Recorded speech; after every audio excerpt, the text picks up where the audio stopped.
Hello, welcome back children. This video for class 8, subject English 1, lesson number 4, the walls address. This is the part 2. In part 1, I have introduced about this lesson as well as we have discussed about the first section. The half section was already completed. Now in this video will be continue. Okay, in the first section.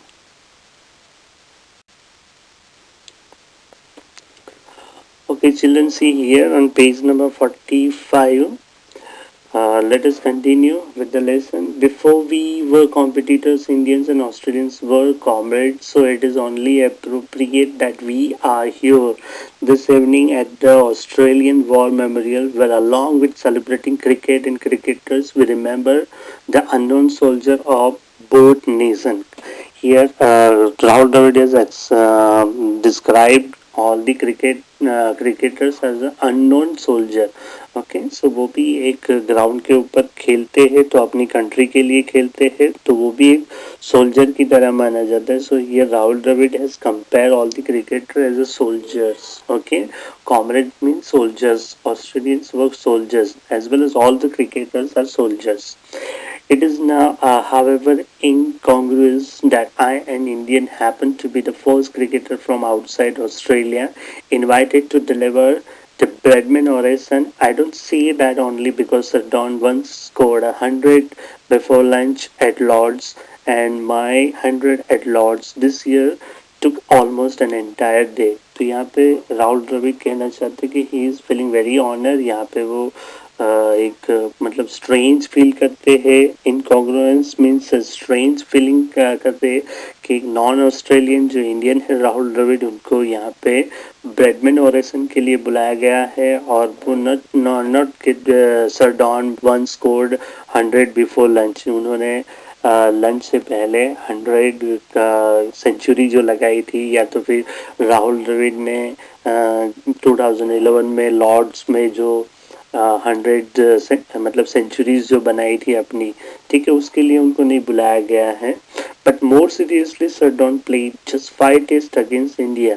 That was in the first India Australia series in 1947 to 48, which was to be his last season at home. He didn't even play in India and remain the most venerated cricketer in India not to have played there. Okay, see that here. यहाँ पे sir don की glory जो है वो India में भी बहुत respectful मानी जाती है.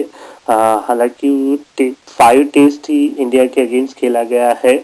Even he has not played in India. India में वो खेले भी नहीं है, लेकिन फिर भी उनकी जो रिस्पेक्ट है वो इंडिया में आज भी बहुत अच्छी है. सब लोग ब्रैडमैन का रिस्पेक्ट करते. He is the most venerated cricketer India, यानी कि इंडियन क्रिकेटर्स के अलावा पूरे इंडिया में सर डॉन ब्रैडमैन को एक अच्छा क्रिकेटर माना जाता है, उसकी रिस्पेक्ट की जाती है. Here in the next passage, Rahul Dravid says, my own link with Bradman was much like that of most other Indian. Through history, books, some old videos, footage, and his wise word about living the game better than you found it, about playing it positively as Bradman, then a selector told Richie Bernard. Before 1960-61 West Indies tour of Australia. जब West Indies tour जो हुआ था Australia का, उस time Richie Benaud जो selector है उन्होंने भी बताया था कि Bradman was playing very positively. और Rahul Dravid come to know about Bradman through some video footages, the history books okay of Australia, क्योंकि उनका जो लिंक है वो वही है. जो राहुल द्रविड़ ने उनके बारे में स्टडी किया है, सर डॉन ब्रैडमैन के बारे में, उनके बारे में जो विकीपीडिया है वो रीड किया है, उनकी बुक्स है उनके बारे में रीड किया है, तब जाके उनको ब्रैडमैन के बारे में पता चला. As we all know about the Bradman, हमने भी ब्रैडमैन के बारे में सिर्फ पढ़ा है, ठीक है. Of sending the right message out from the cricket it's public, of players being temporary trustee of great games. So here he want to say that एक मैसेज दिया जाता है ऐसे ऐसे व्यक्तित्व जो ब्रैडमैन ने क्रिकेट खेला है, तो एक पब्लिक मैसेज होता है कि हमें किस तरह से क्रिकेट खेलनी चाहिए, व्हाट द टीम स्पिरिट क्या होती है, what is the sports spirits क्या होती है, सब ब्रैडमैन के अंदर जो क्वालिटी थी उससे हमें पता चलता है. One of the things Bradman said has stayed in my mind, that the finest of athletes had, along with skill, a few more essential qualities to conduct their life with dignity, with integrity, with courage, and modesty. All these he believed were totally compatible with pride, ambitions, determination, competitiveness. Maybe those words should be put up in cricket dressing room all over the world. तो यहाँ पे एक cricketer के पास खेल कूद के अलावा, ठीक है, खेल कूद की जो स्किल होती, क्रिकेट की जो स्किल है, उसके अलावा एक और बहुत और भी सारी क्वालिटीज रिक्वायर होती है, जैसे कि द लाइफ विद डिग्निटी. उनकी लाइफ जो है वो डिग्निटी से हो, प्राइड वाली होनी चाहिए, ग्लोरी वाली होनी चाहिए. With integrity means the truthfulness होना चाहिए. विद करेज, उनके अंदर एक करेज होना चाहिए. एंड मोडेस्टी होनी चाहिए, नम्रता भी होनी चाहिए उसके अंदर, लॉलीनेस जिसको बोला जाता है. All this I believe were totally compatible with pride. Pride होना चाहिए, एम्बिशंस होना चाहिए, डिटर्मिनेशन होना चाहिए, कॉम्पिटिटिवनेस होना चाहिए अपनी कंट्री के प्रति. जब हम कंट्री को रिप्रेजेंट करते हैं एज ए क्रिकेटर, तो हमारे ग्राउंड के ऊपर ये सारी क्वालिटी भी दिखनी चाहिए, न कि सिर्फ क्वालिटी क्रिकेट स्किल होना चाहिए यही ज़रूरी नहीं है. along with the skill of cricketing, we must have this all the dignity, integrity, competitiveness, competitive pride, ambition, determination. ये सब क्वालिटी भी हमारे अंदर होनी चाहिए. तो वो एक ड्रेसिंग रूम के अंदर ब्रैडमैन के थ्रू दिया गया है. It is often said that cricketers are ambassador for their country. When there is a match to be won, sometimes we think that is an unreasonable demand, but we realize that as Indian player we stand for vast, varied, often unfathomable and endlessly fascinating country. तो यहाँ पे राहुल द्रविड़ कहना चाहते हैं कि cricketers जो होते हैं they are the ambassador of country. अपनी कंट्री के जो वो एम्बेसडर प्रतिनिधि होते हैं. सो जब भी मैच होता है, जब वो जीतते हैं, तो sometime we think that is an unreasonable demand, but we realise that as an Indian player we stand for vast. जैसे इंडियन प्लेयर है, सिर्फ मतलब वो सिर्फ एम्बेसडर ही नहीं, जब क्रिकेट के ग्राउंड पे ही नहीं है वो लोग, उसके बाद भी अपनी कंट्री के लिए मतलब कंट्री का चार्म होता है. जैसे कि अगर वो जीत जाए तो कंट्री का एक नाम होता है, चार्म होता है, फैसिनेटिंग कंट्री कहलाती है. ठीक है. सो वो कंटिन्यूसली एक क्रिकेटर नहीं है, लेकिन वो एक एम्बेसडर है. मतलब जो क्रिकेटर होते हैं they are the ambassador of the country. वो अपनी कंट्री को रिप्रेजेंट करते हैं, अपनी कंट्री की ग्लोरी को बढ़ाते हैं, अपनी कंट्री का चार्मिंग जो है वो बढ़ाते हैं बाय विनिंग द मैच.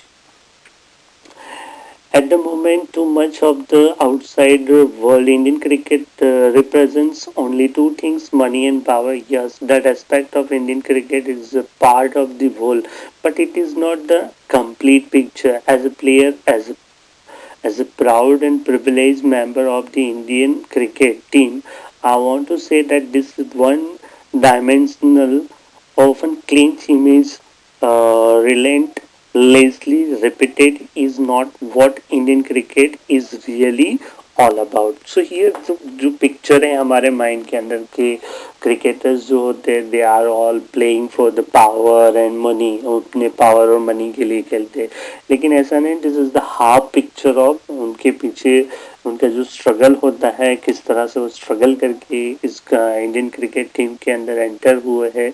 तो वो पिक्चर जो है वो आधा पिक्चर है कि इंडियन के जो क्रिकेटर्स है वो पैसे और पावर के लिए खेलते हैं. तो वो आधा पिक्चर है, लेकिन उसके पीछे का जो स्ट्रगल होता है, obviously they are earning a lots of money. उनको पैसा भी बहुत मिलता है, पावर भी बहुत मिलता है, लेकिन ऐसा नहीं है कि they are just doing only for this power and money and all other things. और लेकिन एक जब वो लोग क्रिकेट के ग्राउंड पे होते हैं, so they are representing the India also and they want to work for the country, अपनी कंट्री के लिए कुछ करना चाहते, कुछ बताना चाहिए, अपनी कंट्री को प्राइड फील करवाना चाहते हैं। तो वो एक अलग पिक्चर है जो भी हमें, वो भी हमें मानना चाहिए। ऐसा नहीं कि सिर्फ एक ही पिक्चर है, वन डायमेंशनल, व एक ही पिक्चर हम लोग देखते हैं जिससे उनकी इमेज जो खराब हो जाती है। So cricketers only not for the money, okay, वो पैसों के लिए नहीं, अपनी कंट्री के लिए भी काम करते हैं। That the Rahul Dravid want to say. Okay, now open the page number 46. Okay, we'll see here the section 2.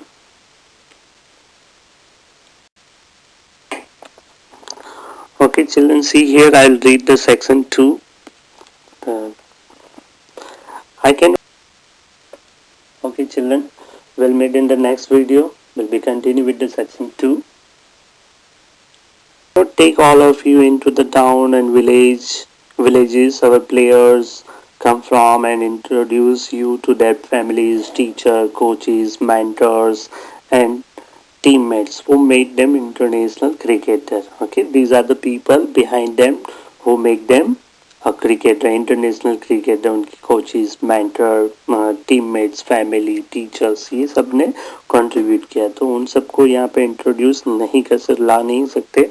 I cannot take all of you here to India to show you the belief, struggles, effort, sacrifice of hundred of people that run through our game. तो बहुत सारे लोगों का struggle होता है, efforts होते हैं, sacrifice होते हैं क्रिकेटर बनने, क्रिकेट एक इंटरनेशनल क्रिकेटर बनने के पीछे।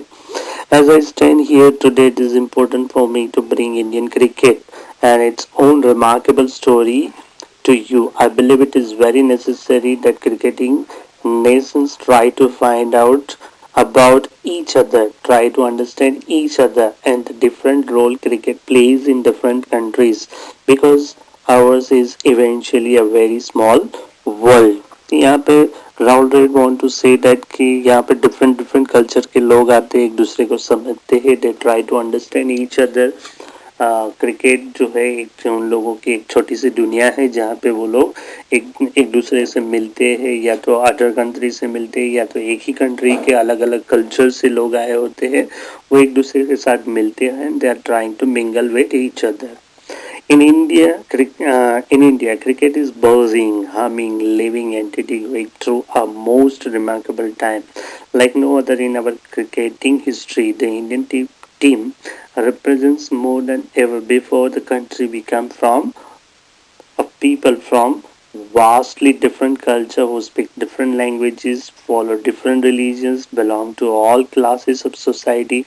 I went around our dressing room to work out how many languages could be spoken in there, and the number I have arrived at is 15, including Sona and African. So Indian cricket room के अंदर जो cricketers होते हैं, जो Indian cricket team के अंदर cricketers है, they belong to different different culture, they belong to different state. यहाँ पे in India there is a different states, तो अलग अलग स्टेट से जो लोग आते हैं उनकी अलग अलग भाषाएं होती हैं। तो नियर अबाउट 15 लैंग्वेजेस जो है वो लैंग्वेजेस के लोग यहाँ पे है, और वो अलग अलग भाषाएं बोलते हैं। उसमें सोना एंड अफ्रीकन लैंग्वेज जो है उसके बारे में बताया गया है। तो राहुल द्रविड़ से कि इंडियन क्रिकेट टीम जो है वो एक ही स्टेट से नहीं बनी, अलग अलग कल्चर से बनी, अलग अलग स्टेट से बनी है, अलग अलग सोसाइटी से लोग आते हैं, अलग अलग क्लासेस के लोग आते हैं।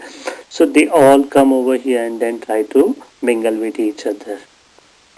Most foreign captains, I think, would balk at the idea, but when I lead India, I marvel at the range of difference and the ability of people from so many different backgrounds to share a dressing room, to accept, accommodate, and respect that difference. In a world growing more insular, that is a precious quality to acquire, because it is stay for life and helps you understand people better, understand the significance of the other. So here Rahul would want to say that कि as a captain उनको ये जो different language से बोलने वाले लोग जो है, different people जो है, उनके साथ काम करना बहुत अच्छा लगता है। He feel very happy और एक मतलब जो ड्रेसिंग रूम रहता है वहाँ पे एक दूसरे के साथ अपना अकोमोडेशन जो होता है वो शेयर करना होता है, एक दूसरे का जो कल्चर है और एक दूसरे का जो बिहेवियर है वो सब एक्सेप्ट करना होता है। और ऐसा लगता है मोर इंसुलर, इंसुलर मीन्स सोलो, एक होते जाते हैं सब लोग धीरे धीरे। सो एक बहुत सारे कैप्टन हैं जो जिनको लैंग्वेज का इतना डिफरेंस नहीं रहता, बट इंडियन कैप्टन जो होता है उसको बहुत ज़्यादा डिफ़िकल्टीज रहती है, क्योंकि यहाँ पे बहुत सारी लैंग्वेज बोली जाती है और अलग अलग स्टेट से यहाँ पे क्रिकेटर क्रिकेट खेलने के लिए आते हैं। उनका सिलेक्शन जो होता है वो अलग अलग स्टेट से होता है। So the backgrounds are different okay in the dressing room okay, so they accept each others, okay, they accept, they accommodate also, and they respect of each other, okay. So